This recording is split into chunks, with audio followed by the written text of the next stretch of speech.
Vamos a avanzar en el programa. Va a haber una mesa redonda casi al final del día y entonces ahí espero, los invito a que se explayen y puedan hacer preguntas más de tipo tú a tú, aunque sea con micrófono. Vamos a seguir con la presentación de la doctora Carmen Pozo de la Tijera. Yo quiero contar algo. También tenía una biografía preparada de la doctora, pero voy a irme por la anécdota. Cuando yo iba a hacer mi tesis de licenciatura, Carmen me recibió en su casa. Me dio todo el apoyo del mundo. Yo quiero decir que es una gran científica, una mujer súper apasionada, más de divertida. Tiene muchos años trabajando con mariposas, diurnas principalmente, y también es fundadora del museo de su institución, del Museo de Zoología de Ecosur, Quintana Roo. Bienvenida, Carmen.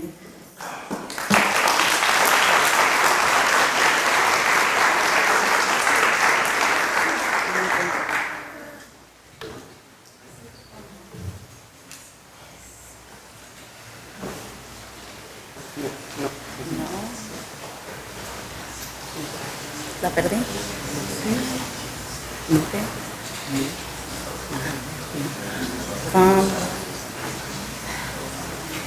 Se llama... ¿cuál?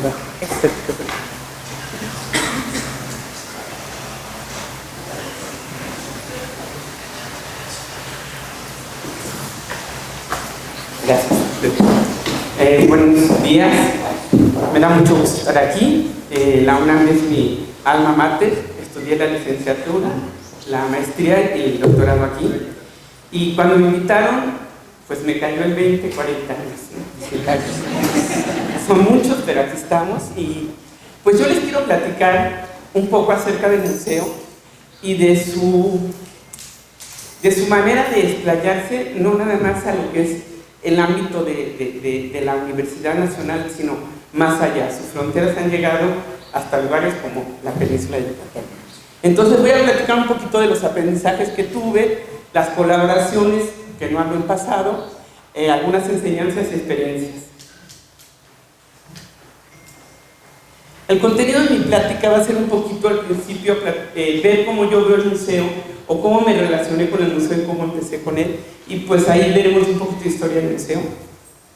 Después hablaremos un poco de los ejemplares, que coincide un poco con las cosas que viene planteando Jorge. ¿Qué pasa con algunas colecciones en México? Y una propuesta, ¿sí? Entonces, la primera parte, yo llegué a la universidad no hace 40 años.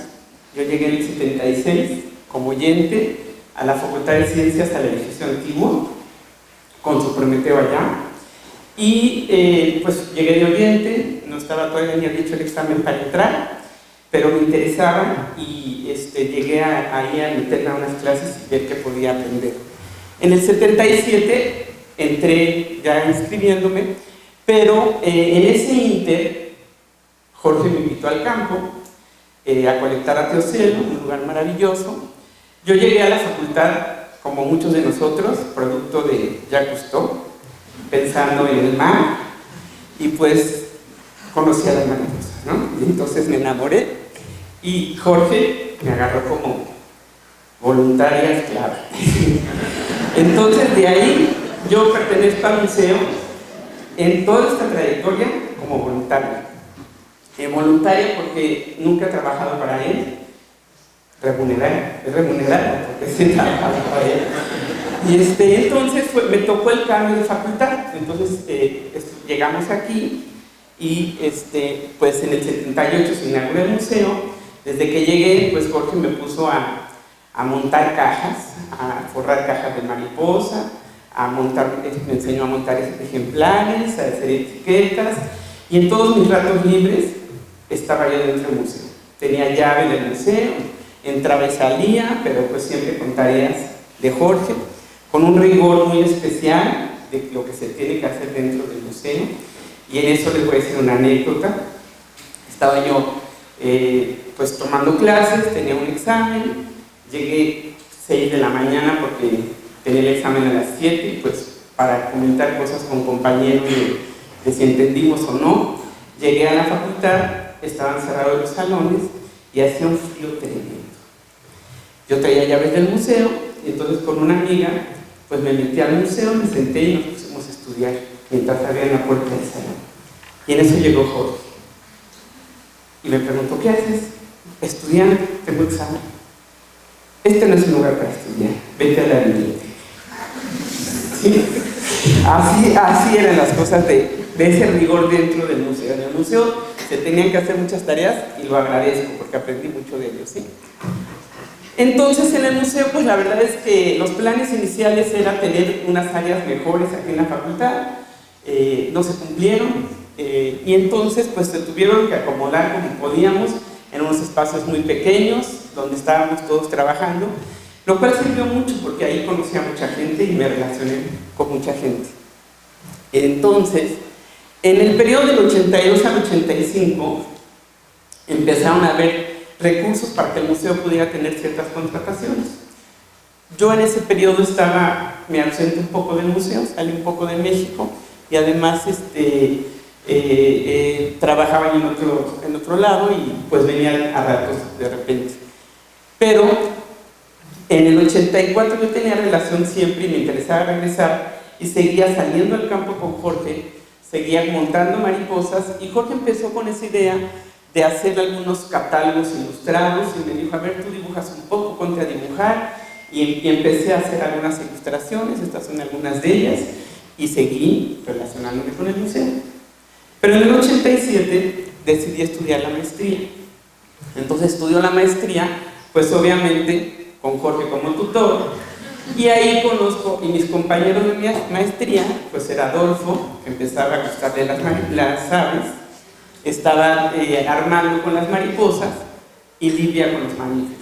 Entonces hicimos un muy buen equipo, estudiábamos juntos, teníamos una inmensidad de lecturas que nos daba Jorge, porque en eso se especializa, como bien dice Jorge Soberón, tenía literatura a pasto y bueno, una parte importante quiero decir es que en ese entonces mucha de la literatura era en inglés, incluso nos dio documentos en alemán, leímos un poco de portugués, obviamente los de alemán nada más veíamos las ilustraciones, pero algo nos servía lo que veíamos y él se interesaba porque tuviéramos de primera mano mucha información, ¿sí? En el 89 al 90, Jorge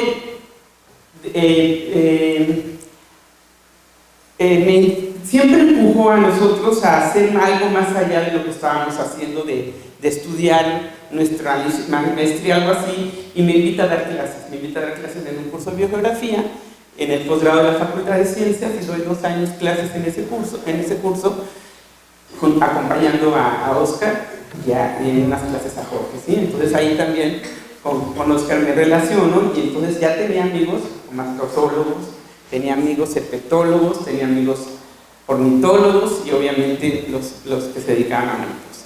En el 90, CICRO, que es una institución que existió, que era el Centro de Investigaciones de Quintana Roo, se muda del norte de la península de Yucatán a Chetumal, pierde algunos investigadores y entonces llaman a Benjamín, mi esposo, a encargarse del proyecto de Manatís. Y entonces pues lo acompaño a Chetumal y bueno, yo llevo mi currículum y a ver qué puedo hacer ahí, ¿no? Entonces entro en CICRO, lo entrevistan a él, yo entrego mi currículum, me empiezan a entrevistar y sale que pues yo colaboraba con el museo de aquí. Y oh sorpresa, yo salgo con trabajo antes que él. Entonces, me dan el trabajo y me dicen: tenemos una serie de colecciones abandonadas porque los investigadores no se vinieron con nosotros y queremos que tú las organices.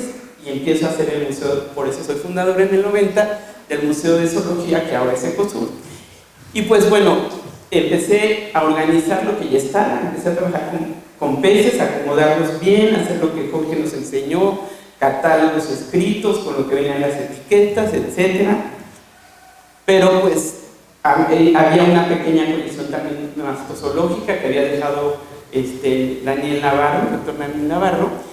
Empiezo a organizar los ejemplares también, pero obviamente pues no conozco estos grupos, pero ahí está mi compañera. y empezamos a colaborar. Me envié estudiantes, hacemos proyectos juntos y crecemos la colección ornitológica. También no había mucho de colección ornitológica, pero empezamos a formar la colección ornitológica, y también Adolfo, otro compañero del Museo de Zoología, extiende sus redes, manda estudiantes, unos que fueron y regresaron, otros que ya están hasta incluso en otras instituciones en el norte, estuvieron estudiando y formando la colección de aves conmigo en lo que fue el ciclo. Y obviamente no podía faltar la de petología, donde Archie también colabora conmigo, y una de ellas era Leti, que también fue a trabajar conmigo allá un rato, ¿sí? Y bueno, pues la colección meteorológica no había nada, había muy poco trabajando en la península de mariposas, y pues nos ponemos a hacer cosas con mariposas, Armando, Jorge y yo, y hasta la fecha lo seguimos haciendo. En el 92, como bien dice Jorge, se inicia la Conavio, y pues Jorge Llorente, desde dentro de la Conavio, siempre pensando en preparar gente, planea un diplomado, que es el diplomado en actualización y biología comparada. Ese diplomado se dio aquí en la Facultad de Ciencias, y se dio en otra versión. Me habla y me dice, vamos a darlo ahí en el ciclo. Organizamos y se da el diplomado en el ciclo. Y bueno, conozco gente como el doctor Papavero, Dalton de Sousa, y obviamente a Juan José Morrone, que ahora ya está en el museo. En ese entonces yo lo conozco, y pues llevamos ese diplomado allá a la península, pero después se dieron acá otras más versiones de ese mismo diplomado, en el cual Jorge me invitó a participar en la parte de lo que era colecciones para el diplomado, en el módulo de colecciones. En el 95, Ciclo se convierte en Ecosur, y entonces nos fusionamos con una institución que estaba en Chiapas, que tenía colecciones en San Cristóbal de las Casas y tenía colecciones en Tapachula. Entonces me doy a la tarea con un director, en ese entonces en Ecosur, un psiquiatra, que entendió perfectamente las colecciones. En ese entonces incluso Jorge perteneció una temporada al Consejo de Valor Externo de Ecosur, obviamente apoyó la idea de las colecciones, y nos dio línea para formar el sistema de colecciones de Ecosur, que hoy en día tenemos 30 colecciones. Obviamente nosotros volteábamos a Conavio, que ya empezaba a darnos la idea de digitalizar nuestras colecciones, y empezamos a tener una relación fuerte con Conavio, con todas estas colecciones. Pero entonces, pues, regresemos aquí a la facultad. Yo sigo viniendo constantemente. Ustedes imagínense Chetumal en el 90, ni internet, ni nada, ni literatura. Pues yo tenía que venir constantemente a la facultad y hacer uso de lo que Jorge tenía aquí, de lo que Livia, de lo que Arte, de lo que todos me podían dar para poder llevar allá y empezar a formar mi propia literatura allá. Y además, no solo lo que Jorge recopilaba, sino lo que se empezaba a producir dentro del museo, ¿sí? Yo no voy a hablar del sinfín de artículos que son producto del museo, pero sí me interesa pues mencionarles la importancia de varios libros, varias series de libros que se empezaron a gestar dentro del museo, con la interacción de muchos investigadores como el doctor Papavero, que son series que se produjeron dentro del museo y que ponían a disposición de los estudiantes en un lenguaje entendible, que es el español. Muchos de los libros teníamos que traducir, que teníamos que entender de esos diagramas en alemán, ¿sí? Y no solo eso, Jorge nos invitaba mucho o sea, una parte importante es que ya para ese entonces ya el museo no era Jorge, era Jorge con Adolfo, con Armando, con Livia, con Archie. Ya era un núcleo que participaba en la formación de capítulos, de libros. Desde que estudiábamos nos invitaba a hacer ensayos que poco a poco se fueron traduciendo en capítulos de libros, en algunos artículos, y tenemos varias publicaciones, que aquí solo pongo uno, pero son series que se han seguido presentando a lo largo de todos estos 40 años, y que es una inmensa literatura de mucha importancia para el entendimiento de la biodiversidad y de muchos fenómenos que ocurren con la biodiversidad en México, ¿sí? No solo conocía a mis compañeros estando dentro de la universidad, pues tuve relación con otras compañeras, como Blanca, que también ha hecho trabajos conmigo en la península, también fui con estudiantes, como dijo bien Leti, estuvo por allá haciendo cosas de petología. Y bueno, Isabel para mí es una herramienta maravillosa y una amiga entrañable, que siempre que necesito algo que no encuentro ahora con esos maravillosos medios de comunicación, Isabel me lo encuentra en algún lugar dentro del museo y me puede mandar esa literatura. Aquí salió un compañero que fue a hacer su doctorado allá con nosotros en Ecosur, que es José Luis. Marisol, que hasta la fecha ha ido también muchas veces allá a colectar con nosotros. Ya esto ya es más enfocado a mariposas, como pueden ver. O sea, yo cumplí con mi tarea de formar el museo, de ayudar, de formar gente, pero mi interés siempre ha sido las mariposas. Y también últimamente con Arturo, que hace poco estuvimos en el campo. Entonces, a lo largo de todos estos años, yo no he perdido comunicación con el museo. Soy producto del museo, lo he visto crecer y me siento como un satélite, ¿no?, del museo.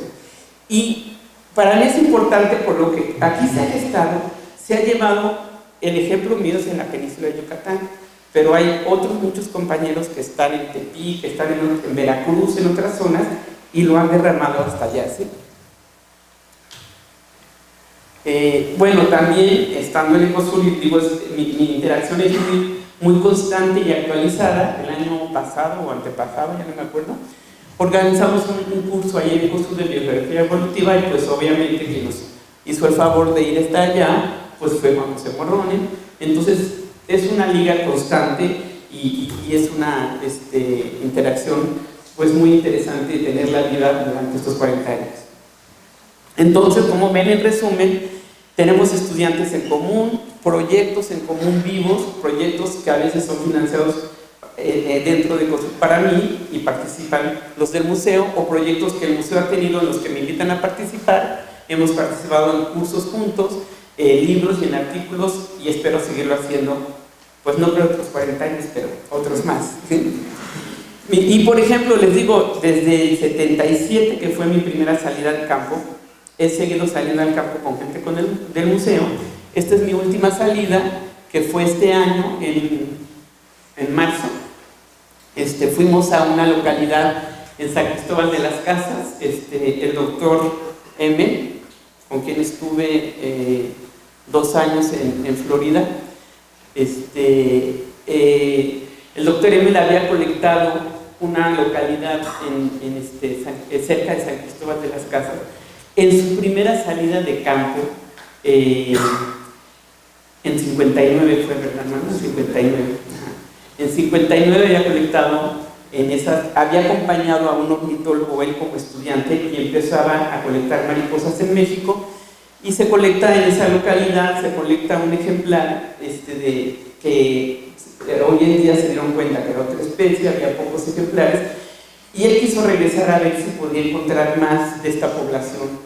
Imagínense los alrededores de San Cristóbal después del 59 a ahorita, ¿no? Entonces fue toda una odisea encontrar el lugar, y esto es algo muy importante que les quiero decir, que no traje la fotografía, la hubiera traído, pero el doctor Emil sacó su libreta de campo, y quisiera yo que vieran ese documento. Era una descripción impresionante, dibujos de las etnias que él había visto ahí, de la localidad. Llegamos exactamente al punto donde él había encontrado esto. Obviamente llegamos y había borregos, se comían todas las plantas que necesita esta mariposa, no estaba. Seguimos insistiendo, bueno, para poder entrar a estos lugares, porque eso es importante decirlo. Todas estas tareas llevan muchas cosas por detrás. Tuvimos que estar como 1 hora o 2 con testigos de Jehová, no sé qué religiones de las que hay ahí ahora en los poblados de Chiapas, que no nos dejaban pasar, que nos empezaron a decir que las mariposas creadas por Dios no las podíamos matar, etcétera, etcétera. Pero seguimos caminando y llegamos y la encontramos. Una buena población, la encontramos dentro de la zona del ejército que está ahí alrededor de San Cristóbal. Y lo platico porque pues fue el último viaje de Thomas M. Inició en México, y murió en junio después de este viaje. Pero bueno, aquí hay una cosa que a mí me interesa mucho. Esto fue parte de la historia, para que vean la liga que yo he tenido con ellos, pero para mí una parte importantísima es todo esto que se ha hecho en el museo. Atrás de todo esto están los ejemplares, ¿no? ¿Y los ejemplares qué? O sea, ya Jorge ahorita nos habló de si sirven o no sirven, la importancia de los ejemplares, ¿no? Entonces, yo también me pregunto, bueno, ¿y los ejemplares qué ocurre con ellos? ¿Qué pasa? ¿Dónde están? Etcétera. Entonces, las funciones de los museos, como bien saben ustedes, la investigación es, las colecciones que están dentro de los museos tienen que ser producto de la investigación. El museo ha cumplido de sobremanera con esta tarea. La difusión del conocimiento, una forma de difundir el conocimiento, pues es la docencia. El museo ha cumplido también enormemente en esta tarea que tiene un museo. En publicaciones, lo mismo, ha cumplido muchísimo. Y una función que tienen muchos museos de la exhibición, que aquí no se da tanto. Eso sí es algo que ha quedado en México un poco olvidado y que ojalá pudiéramos tener una magnitud mayor del museo de exhibición, que esté respaldado por colecciones, ¿sí? Atrás de esas exhibiciones. Bueno, los ejemplares que forman todas estas colecciones, bueno, llegan a ellas en todas esas tareas de colecta, de recolecta. Tenemos que tener conciencia, y más hoy en día con estas posturas, como bien dijo Jorge, de muchos conservacionistas, de que nos ven como mensajeros del diablo, matando animalitos. Tenemos que ser conscientes, tener permisos de colecta, de todo ello, pero sobre todo lo que se debe recolectar tiene que estar bajo proyectos de investigación. ¿Por qué? Porque si tenemos recolectas, productos de investigaciones, de entrada ya producen resultados en publicación o el objeto del proyecto, pero además todos los datos asociados son datos que tienen valor científico, ¿sí? Deben de estar bien documentados, y eso es una parte muy importante de lo que tienen que tener los ejemplares, ¿sí? Los datos asociados, si no, no tienen significado para la investigación. Entonces, pues la Conavio nos ha apoyado mucho, como bien dijo Jorge, interesada en rescatar esa información, en formar bases de datos y digitalizar lo que hay ahí. Y el último proyecto que Conavio nos financió, hemos digitalizado 21 de estas 30 colecciones, y no solo en información de bases de datos numéricas, digo, de información escrita, sino también con fotografías que van asociadas a los ejemplares y que son de gran valor, ¿sí? Pero estos ejemplares tienen el compromiso de que, si bien fueron formados bajo un proyecto de investigación y ya cumplieron con su cometido, fueron recolectados, fueron sacrificados, tenemos el compromiso de que esos ejemplares deben de durar por mucho tiempo y que deben de servir para muchos objetivos. Es decir, que sean permanentes y que sean de uso diversificado, ¿sí? ¿Por qué? Porque generalmente esos ejemplares son, como digo, un producto de un proyecto, pero también se hace mucha ciencia a partir de lo que ya está allí guardado. Y eso es una parte muy importante de muchas tareas que hacen muchos de los que actualmente trabajan con bioinformática y otras disciplinas, que nos pueden dar información, por ejemplo, para hacer estudios de variación geográfica, ¿sí? Nos pueden dar información, sin ir al campo, sin tener proyecto, simplemente con ir a consultar ejemplares que están depositados dentro del museo, que tienen buenos datos. Podemos tener estudios de variación geográfica, obviamente estudios de biogeografía, de crecimiento y desarrollo de algunas especies, de anatomía comparada. Podemos incluso ver ciclos de vida con ejemplares dentro de las colecciones, obviamente la evolución. Hoy en día muchas cuestiones de sistemática molecular se hacen con ejemplares antiguos, antiquísimos, con mariposas. Hemos podido extraer DNA de mariposas de muchos años atrás, muchas décadas atrás, y nos ha seguido dando información. Entonces, para mí eso es muy importante, que quede esa conciencia de que, si bien se sacrifican ejemplares, si tenemos el compromiso de saber cómo conservarlos, estos seguirán dando frutos, no nada más hoy, sino en el futuro, ¿no? Y les voy a dar unos pocos ejemplos de cosas que hemos hecho con datos que han estado dentro de museos. Por ejemplo, nosotros, con estas nuevas técnicas, en un proyecto que desarrollamos, yo trabajo un poco con especies mariposas indicadoras y nos dimos ya no a la tarea de colectar adultos, sino empezamos a colectar larvas, estados inmaduros de mariposas, para ver más la relación directa sobre la planta, para ver más su posible utilización como especies indicadoras. Pero pues, oh sorpresa, cuando fuimos a colectar todos esos ejemplares, encontramos un buen. A la hora de querer identificarlos, es una locura, ¿sí? Es una locura porque no existe mucha información para hacerlo, no se han estudiado mucho estas etapas, y además, pues, yo he trabajado siempre con mariposas diurnas, y pues de lo que yo colectaba, como bien sabemos, más del 80% eran mariposas nocturnas, y un poco de mariposas diurnas, y pues llegábamos con catálogos, con literatura, pues a nivel familia, pero de ahí no pasábamos. Entonces se me ocurrió pues usar las técnicas moleculares. Obviamente tuvimos que consultar colecciones de mariposas nocturnas, sacar información molecular de esos ejemplares que estaban perfectamente identificados, cruzar la información y encontramos la identificación de más de 1,200 especies. Entonces, para que vean, todo lo pude hacer porque había ejemplares en el museo que me permitió comparar con lo que yo estaba haciendo actualmente. Otro proyecto fue un proyecto en el que estamos todavía en esto.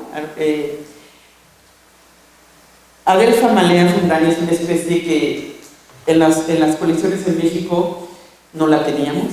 Había un ejemplar reportado en la literatura para México, para Puebla, y no lo teníamos. Sin embargo, cuando yo hago este trabajo con el DNA, que hicimos el DNA que teníamos de diurnas y de nocturnas, dentro de mis ejemplares me doy cuenta que tengo malea fundani. Y entonces, cuando voy a verla, pues es que la estoy confundiendo con otra especie de Adelpha, ¿sí?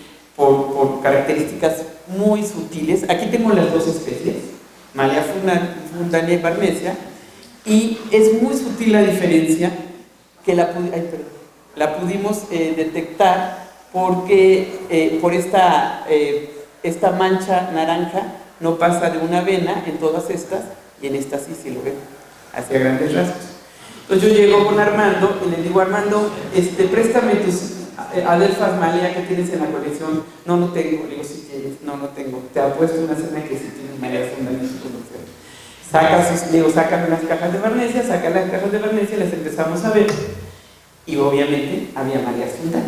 Y entonces, con eso separamos, fuimos a verlas en el Instituto de Biología, y estoy hablando de trabajo en ejemplares colectados hace mucho tiempo. Las vamos a ver, separamos y podemos trabajar y empezamos a ver la distribución. Aquí les pongo, se pone en color azul, son los ejemplares que están en colecciones en el extranjero, y en color rojo los ejemplares que encontramos en colecciones mexicanas, y su distribución claramente nada más hacia la parte del Golfo y del lado del Atlántico, ¿sí? Entonces, para que vean, con ejemplares guardados, que como decía Jorge, ¿para qué sirven? Claro que sirven, ¿sí? Otro trabajo es uno que hicimos con un estudiante de Paleogeografía, con nuestros ejemplares dentro del Museo de Ecosur. Hicimos, obviamente, buscar ejemplares que están depositados y literatura de ejemplares que se reportan en otros lugares, y nos puede dar la distribución de esta familia, ¿sí? También un trabajo que hicimos con una mariposa que se llama Eunica. Cuando empezamos a trabajar con ella nos dimos cuenta que existe una gran variación morfológica, e incluso a nivel de sus genitales, y empezamos a ver que parece ser que hay un híbrido con una especie que estaba reportada solo para Cuba, y parece que ya la tenemos en Yucatán, ¿sí? Entonces, como ven, son cosas que hemos hecho con ejemplares de colecciones, ¿sí? Entonces, para mí, los ejemplares tienen que tener información asociada confiable, tenemos que tener seguridad de que la información sea confiable. Esta formación de bases de datos a la que nos emboletó Conavio hace muchos años ha sido maravillosa. Tenemos mucha información que podemos utilizar. Se puede consultar esta información, incluso podemos de entrada a través de esta información libre, primero saber dónde están los ejemplares y podemos trabajar con la información que está nada más en las bases de datos, o si requerimos de los ejemplares, como los trabajos que yo estaba haciendo, pues ir al lugar o pedir los ejemplares de ese lugar, pero ya sabiendo que sí lo hay, ¿sí? Entonces, los taxónomos son los que históricamente han estado asociados en la formación de colecciones, ¿sí? Sin embargo, esto que les pongo yo aquí es un trabajo que hizo la Conavio, en el que hizo una encuesta sobre el manejo y lo que se hace en las colecciones, y entonces, si se dan cuenta, de las tareas que hacen los taxónomos, el 83% son de tipo curatorial, y para mí algo muy importante, solo un 10%, estas son para botánicas y para zoológicas, creo, un 10% se da al mantenimiento de las colecciones. Y aquí para mí es algo donde quiero hacer énfasis e importancia. Como bien dijo Jorge, los ejemplares pueden estar ahí arrumbados y empolvados. Si no hay mantenimiento en las colecciones, si no son colecciones privilegiadas como la que tenemos dentro de este Museo de Zoología, en la que es una colección viva, constante, tenemos muchos ejemplares perdiéndose porque no están teniendo el mantenimiento adecuado. ¿Qué pasa con las colecciones en México? Pues cuando yo llego a la península de Yucatán, pues me pongo a ver a mi alrededor.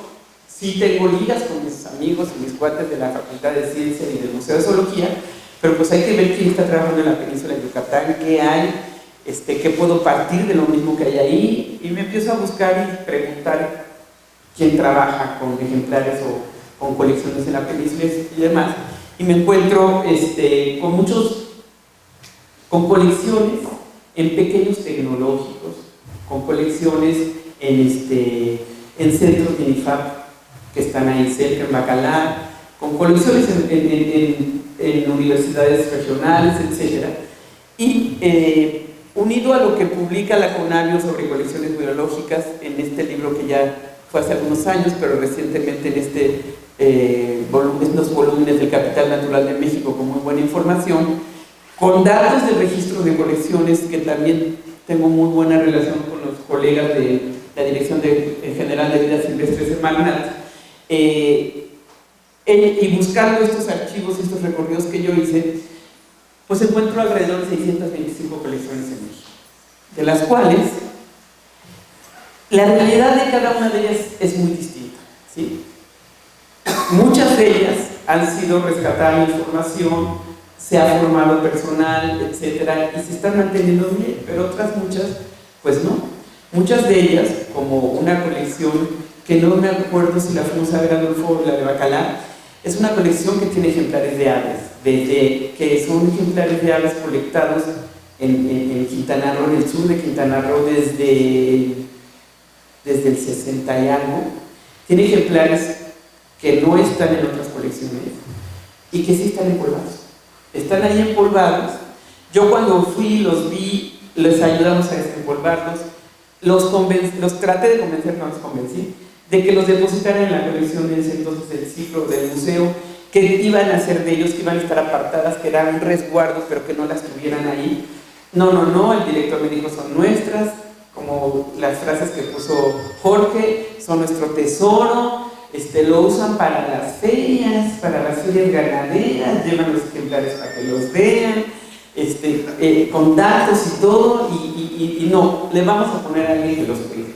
Y le pusieron a alguien que estuviera atendiendo la colección, pero pues los vaivenes de la economía, los vaivenes de las políticas, el edificio del INIFAP en San Felipe Bacalar está abandonado. La colección sigue ahí. La colección sigue ahí y sigue el que la cuida. Que como bien dice Jorge, está empolvada. El que la cuida es un sacudidor.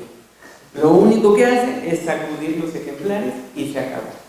Entonces, Imagínense el valor que estamos perdiendo de datos por no tener un correcto mantenimiento de colecciones, por no tener esa preparación, ¿sí? Estas colecciones pueden estar almacenadas de muy diversas formas y como les digo, hay colecciones privilegiadas y otras no tanto. Entonces, pues los que más hacen un esfuerzo las pueden tener en anaqueles, las pueden tener en la maravilla de los muebles de Aura que optimizan el espacio. Esta es una gran diversidad. Esta gran diversidad, y esto es lo bonito que puedo poner aquí en las fotos, ya no quise, esto es una celebración la que estamos haciendo hoy, no quiero deprimirnos de otras que dije, entonces puse lo bonito, pero además, si nos ponemos a ver, las condiciones ambientales donde están las colecciones es muy distinta, ¿sí? Yo pues siempre tuve la escuela del museo, de las colecciones aquí, pero cuando yo llego allá, mis colecciones no pudieron ser manejadas como las de aquí. Las colecciones de allá tienen una temperatura y una humedad que nos afecta terriblemente y aquí no la conocen, ¿sí? Entonces, tenemos de esas 625 colecciones, 773 están en zonas de clima tropical y tienen que tener un cuidado extremo y no todas lo tienen. Otras están en clima seco, que también tienen que tener un cuidado extremo porque la temperatura en esas zonas desérticas varían casi de la noche a la mañana en estas temperaturas. La humedad es baja, pero la temperatura varía mucho. Y eso afecta a los ejemplares. O sea, los ejemplares, por ejemplo, los cráneos de mamíferos, con cambios de temperatura, se resquebrajan, van perdiendo los dientes, los molares, etcétera, por cambios de temperatura y eso. Entonces, eso es una preocupación que tenemos que tener en mente, ¿sí? Y no solo eso, pues vivimos en un lugar donde hay amenazas naturales, desastres naturales. ¿Cuántas colecciones tenemos en zonas que son propensas a llegada de huracanes? ¿Tenemos protocolos para actuar en esas situaciones? No existen en muchas. Temblores, pues tenemos muchas colecciones en zonas de temblores. Y si se acuerdan de lo que les enseñé de los almacenamientos, pues piensen en esas que estaban ahí en la pared muy bonitos puestos con un temblor. O sea, ¿dónde van a acabar esos ejemplares, no? Entonces, esta problemática a mí me ha llevado a pensar que si bien ha habido un gran esfuerzo y un gran avance en la formación de taxónomos, en la formación de biogeógrafos, en la formación de muchas áreas relacionadas con las colecciones, aún que desarrollan los curadores, todas estas tareas las hacen los curadores con apoyo de técnicos, estudiantes que van avanzando. Lo que se llama manejadores de colección, no existe ese concepto en nuestro país y en otros países sí existe. Entonces yo considero que debemos voltear a esta formación porque México tiene una gran riqueza en colecciones que tenemos que pensar qué puede pasar con ellas en el futuro.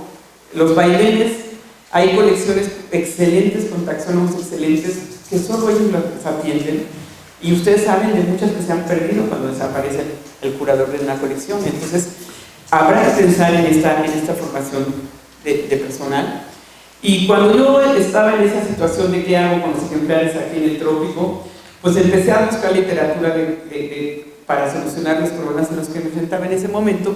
Y bueno, pues hay revistas, está esta Sociedad de Preservación de Colecciones de Historia Natural, hay literatura que es muy interesante, porque yo quiero hacer énfasis que un manejador de colección no es un sacudidor, no es un acomodador. Un manejador de colección puede ser un investigador de suma importancia. Estos libros, revistas, tienen artículos en los que yo entendí los cambios de temperatura, cómo afectan a los cráneos de mamíferos. Hay artículos que hablan sobre la incidencia de luz en ejemplares que se conservan en húmedo, etcétera, etcétera, y mejores materiales para usarlo. Ahí entendí que no es mejor el vidrio, que el PVC frena la luz para muchos de ellos. Entonces hay muchas cosas que ahí se pueden investigar, estudiar con colecciones para poder mantenerlas mejor. Y me fui a un curso en la Universidad de British Columbia de manejo de colecciones, y ahí son principios químicos, principios físicos. Nos hicieron hacer un trabajo que yo implementé varias cosas en el Museo de Zoología, de ahí de Ecosur. No debe de haber vegetación alrededor, tiene que haber una barrera de esto, tiene varias cosas que son importantes que las desconocemos y que a la larga sí nos pueden afectar al inmenso valor que tienen nuestros ejemplares dentro de una colección, ¿sí? Entonces, pues, sin más, yo quiero decirles que si bien Jorge y todo el grupo que se ha formado dentro del Museo de Zoología ha formado mucha gente, pues todavía tenemos tareas pendientes. Y para mí, creo que debemos de buscar la profesionalización de manejadores de colecciones. Y bueno, con esto